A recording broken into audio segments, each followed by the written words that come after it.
सर्दियों का मौसम था और हर बार की तरह इस बार भी रामपुर में सर्दियों का मेला लगा हुआ था। वहां के सभी लोग पूरे साल इस मेले का बेसब्री से इंतजार करते थे, खासकर वहां के बच्चे। वहां पर पिंटू नाम का एक बच्चा अपनी माँ के साथ रहता था। उसके पिता नहीं थे और उसकी माँ ही अकेले उसे संभालती थी। पिंटू शाम के समय अपनी माँ से कहता है, माँ माँ, तुम कब मुझे गांव के मेले में ले जाओगी? मेरे सब दोस्त तो पहले ही वहां हो आए। माँ पिंटू को समझाते हुए कहती है, पिंटू बेटा बस 2 दिन रुक जाओ। 2 दिन बाद रविवार है और उस दिन मेरे भी काम की छुट्टी होगी और तुम्हारे स्कूल की भी छुट्टी होगी। हम तभी चलेंगे, ठीक है? पिंटू अपना होमवर्क करने लगता है कि तभी उसके 2 दोस्त हरी और चिंकी उसे खेलने के लिए बुलाने आ जाते हैं। पिंटू अपनी माँ की तरफ देखता है। अच्छा ठीक है, पर अंधेरा होने से पहले घर वापस आ जाना और मेले की तरफ बिल्कुल मत जाना, वहां बहुत भीड़ होती है। ठीक है माँ, थैंक यू, बाय। पिंटू दौड़कर अपने दोस्तों के साथ घर से बाहर चला जाता है। पिंटू और उसके दोस्त साथ में मैदान में खेलने लगते हैं। तभी चिंकी उनसे कहती है, क्या तुम लोगों ने सुना उस बिजली का झटका देने वाले भूत के बारे में? क्या? बिजली का झटका देने वाला भूत? भला ये कौन सा भूत है? अरे हंस मत पिंटू, मैंने भी सुना है। इस बार सर्दियों का जो मेला लगा है ना, मैंने सुना है उसमें एक बिजली के झटके देने वाला भूत घूम रहा है। वहां पर ना मेले में एक भूल भुलैया है, उसकी टिकट सिर्फ 20 रुपए है। मैंने सुना है वो भूत उसी भूल भुलैया के अंदर है। हाँ हाँ, और जो कोई भी भूल भुलैया के अंदर गया और अगर 10 मिनट के अंदर बाहर नहीं आ पाया तो वो बिजली के झटके देने वाला भूत उसे पकड़कर बिजली के झटके देने लगता है, समझे? अरे तुम लोग भी ना, मेरी मम्मी कहती है कि भूत वूत कुछ नहीं होते और ये सब नकली कहानियां हैं। जरूर जिसने वो भूल भुलैया खोली है उसने जानबूझ के ऐसी कहानियां फैलाई होंगी ताकि लोग उन्हें सुने और जानबूझकर वहां जाएं और उन्हें पैसे मिले। तुम लोग भी ना उनके जाल में फंस गए। वैसे पिंकी, मुझे लग रहा है पिंटू सही कह रहा है। भला भूत भी कहीं सच में होते हैं? अच्छा, तो चलो हम खुद ही जाकर वहां देख लेते हैं। क्या? नहीं नहीं, पागल हो क्या तुम लोग? मम्मी ने मुझे वहां जाने से सख्त मना किया है।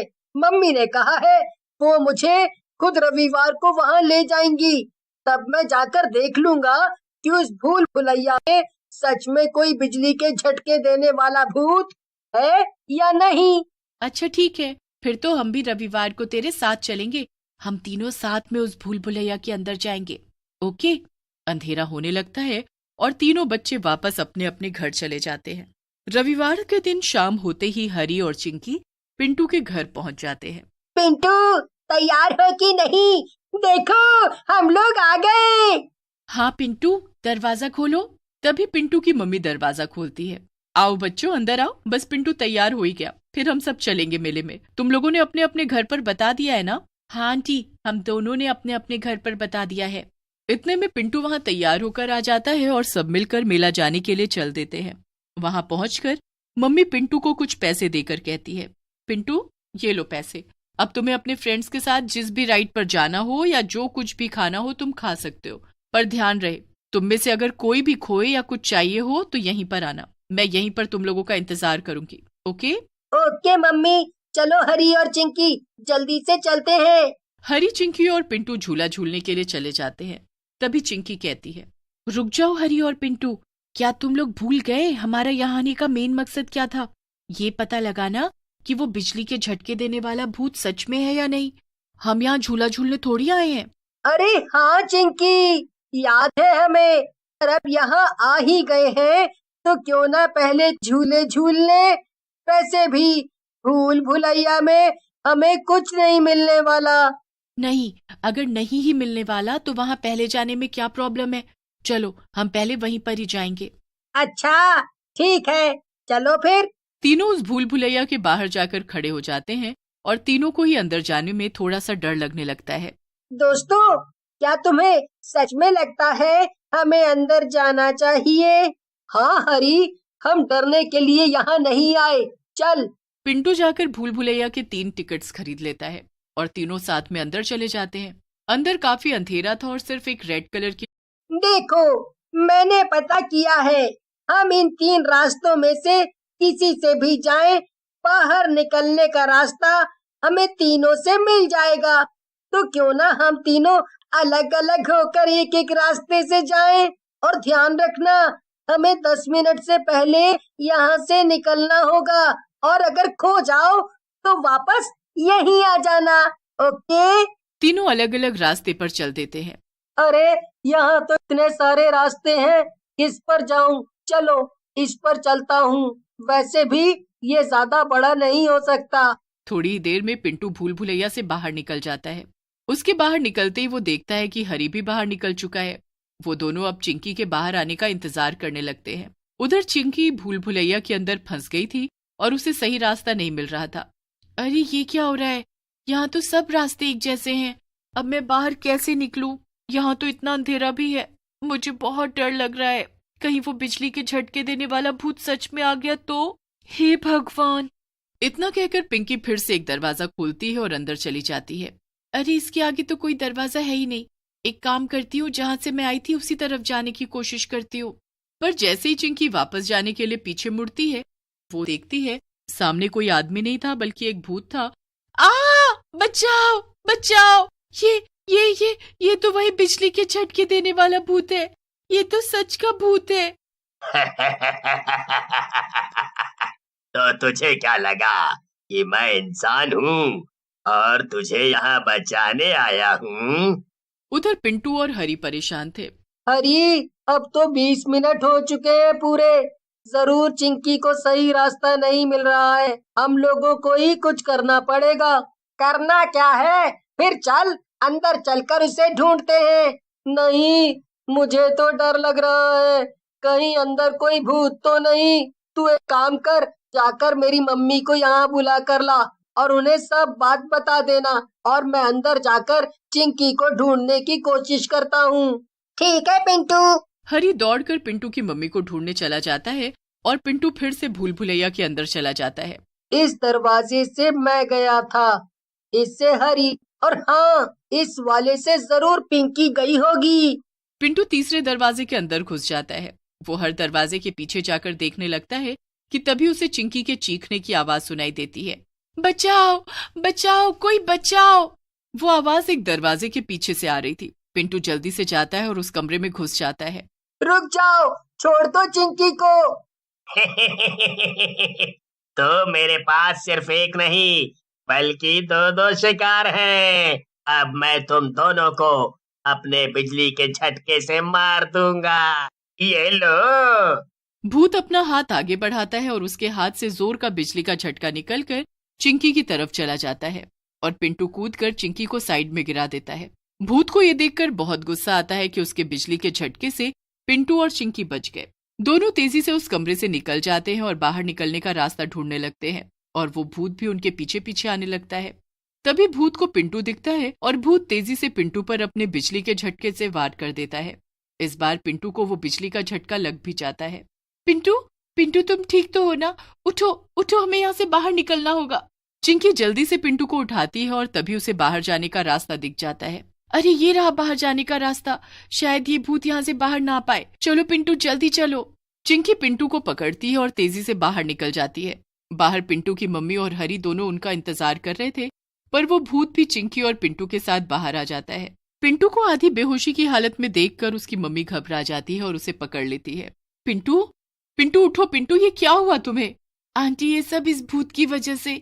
इसने पिंटू को अपने बिजली के झटके से मारा और ये देखिए ये बाहर भी आ गया। अब हम क्या करेंगे? तभी पीछे से एक औरत आती है और कहती है, कब से ढूंढ रही थी मैं इसे। वो औरत एक बोतल खोलती है कि तभी वो भूत उस बोतल के अंदर कैद हो जाता है। अरे बेटा, मैं एक तांत्रिक हूं और वो भूत सालों से मेरी इस बोतल में कैद था। मैंने ही उसे पकड़ा था, पर जब मैं इस मेले में घूमने आई थी, मेरी वो बोतल मुझसे टूट कर गिर गई, तो ये भूत आजाद होकर इस भूल भुलैया में आकर फंस गया। कोई बात नहीं आंटी, पर देखिए उस भूत की वजह से हमारा ये दोस्त बेहोश हो गया। प्लीज आप इसे ठीक कर दीजिए आंटी। ये सुनकर वो औरत पिंटू के पास आती है और उसके चेहरे पर अपना हाथ फेरती है। इससे पिंटू को होश आ जाता है। इसके बाद वो औरत वहां से चली जाती है और पिंटू, हरी और चिंकी भी अपने घर वापस आ जाते हैं। शहर से कुछ दूरी पर एक बहुत बड़ा और घना जंगल था। उस जंगल में एक चुड़ैल अपनी चुड़ैल बेटी के साथ रहती थी। वो चुड़ैल अपनी चुड़ैल बेटी को बहुत प्यार करती थी और प्यार से उसे बिनी बुलाती थी। बिनी चुड़ैल दिखने में थोड़ी अलग थी। उसका आधा शरीर चुड़ैल का और आधा शरीर बकरी का था। एक दिन बिनी दूर पहाड़ी पर खड़ी होकर स्कूल जाते हुए बच्चों को देख रही थी। इतने गौर से क्या देख रही हो बिनी? माँ, मैं बस उन सभी बच्चों को देख रही हूँ जो स्कूल जा रहे हैं। वो देखो, मेरा भी बहुत मन करता है स्कूल जाने का, स्कूल में बैठकर पढ़ने का। माँ, मुझे भी स्कूल जाना है, क्या तुम मुझे स्कूल भेज सकती हो? बिनी की बातें सुनकर माँ की आंखों में आंसू आ जाते हैं। मैं अपनी बेटी को जरूर स्कूल भेजूंगी और तुम्हें खूब पढ़ाऊंगी। पर माँ, ये तो संभव ही नहीं है। मैं इस हालत में कैसे स्कूल जाऊंगी? मुझे देखकर तो सभी बच्चे डर जाएंगे और तो और मुझे तो कोई स्कूल में घुसने तक नहीं देगा। ये सब तुम मुझ पर छोड़ दो। अगर मेरी बेटी को पढ़ने की इतनी ही लगन है तो एक माँ अपनी बेटी के लिए इतना भी नहीं कर सकती। मैंने कभी तुम्हें बताया नहीं कि मुझे जादू भी आता है। मैं तुम्हें जादू से एक साधारण लड़की बना दूंगी, फिर तुम स्कूल जा सकती हो। क्या? सच में माँ, तुम्हें जादू आता है? इसका मतलब मैं भी अब दूसरी लड़कियों की तरह दिखूंगी। अब तो मैं भी स्कूल जाऊंगी, सहेलियां बनाऊंगी। फिर क्या था, अगले दिन सुबह सुबह चुड़ैल अपने सामने बिनी को बुलाती है और कहती है, बिनी, मैं तुम्हें अब एक साधारण लड़की बनाने वाली हूँ, पर एक शर्त पर। हाँ माँ, बोलो ना, क्या शर्त है? मुझे तुम्हारी सारी शर्त मंजूर है, बस तुम मुझे इन चुड़ैल रूप से छुटकारा दिला दो और एक लड़की बना दो। मेरी शर्त यह है कि स्कूल की छुट्टी होते ही तुम सीधा घर आओगी, इधर उधर नहीं जाओगी, क्योंकि मेरा जादू सिर्फ आधे दिन ही चलेगा। मतलब सूरज ढलते ही ये जादू टूट जाएगा और तुम फिर से चुड़ैल रूप में आ जाओगी। मतलब यही ना कि जादू सिर्फ सूरज की रोशनी में ही चलेगा, चांद की रोशनी में नहीं? तुमने बिल्कुल सही समझा। बिनी अपनी चुड़ैल माँ की हर बात मानती है। चुड़ैल आंखें बंद करती है और बिनी पर कुछ जादू करती है। बिनी धीरे धीरे एक साधारण लड़की में बदल जाती है। माँ, माँ देखो मुझे, मैं कितना बदल गई। अब मैं चुड़ैल बकरी नहीं हूँ। फिर चुड़ैल भी अपना रूप बदलकर बिनी का दाखिला स्कूल में कराती है। अगली सुबह बिनी का स्कूल में पहला दिन था। बिनी स्कूल में खूब मन लगाकर पढ़ी। आज उसने कई सारे दोस्त भी बनाए अपने। छुट्टी के समय क्या हम दोनों साथ में चल सकते हैं? बातें करते हुए जाएंगे तो बहुत मजा आएगा। बताओ क्या बोलती हो? हाँ हाँ, क्यों नहीं, अब तो हम दोस्त बन गए हैं, साथ में जा सकते हैं। वैसे भी तुम्हारे साथ जाने में मुझे बहुत अच्छा लगेगा। छुट्टी होने पर बिनी सलोनी को एक छोटे रास्ते से जाने को बोलती है। छोटा रास्ता? क्या सच में स्कूल से घर तक जाने का यहाँ छोटा रास्ता भी है? मुझे तो कभी नहीं मालूम पड़ा उस रास्ते के बारे में। आज मैं तुम्हें वो रास्ता दिखाती हूँ, चलो मेरे साथ। पर उस रास्ते के बीचों बीच पहुंचते ही बिनी अपने असली रूप में आ जाती है।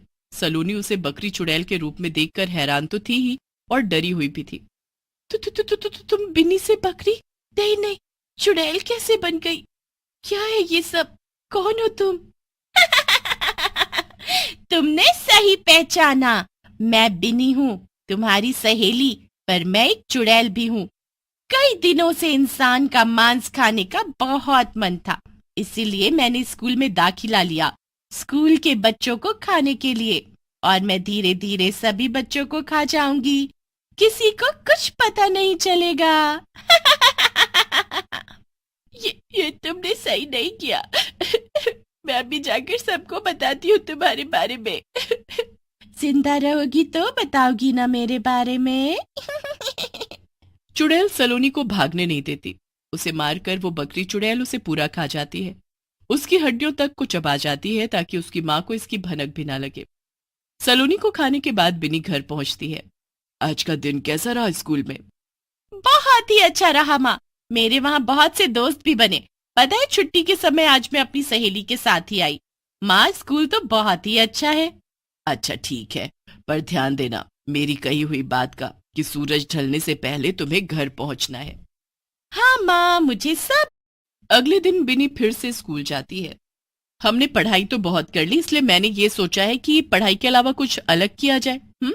इसलिए कल हम सब पिकनिक जाएंगे और सभी बच्चों को पिकनिक जाना है। हम सब खूब मस्ती करेंगे वहां। पिकनिक का नाम सुनकर सभी बच्चे खुशी के मारे उछलने लगते हैं। इसलिए बिनी भी स्कूल के बाद सीधा घर पहुंचती है और माँ से पिकनिक पर जाने की बात कहती है। पिकनिक? नहीं, मैं तुम्हें इसकी इजाजत कतई नहीं दूंगी। क्या तुम भूल गई कि हम कौन हैं? अगर गलती से भी ये राज किसी दूसरे को पता चल गया तो हमारा इस जंगल में भी रहना दुश्वार हो जाएगा। इसलिए मैं तुम्हें पिकनिक जाने की इजाजत नहीं दूंगी। माँ की बात सुनकर बिनी रोने लगती है। माँ से गुस्सा भी हो जाती है, बात नहीं करती। इसलिए बेटी के आगे माँ हार जाती है और पिकनिक जाने की इजाजत दे देती है। अगले दिन सभी बच्चे पिकनिक मनाने जाते हैं।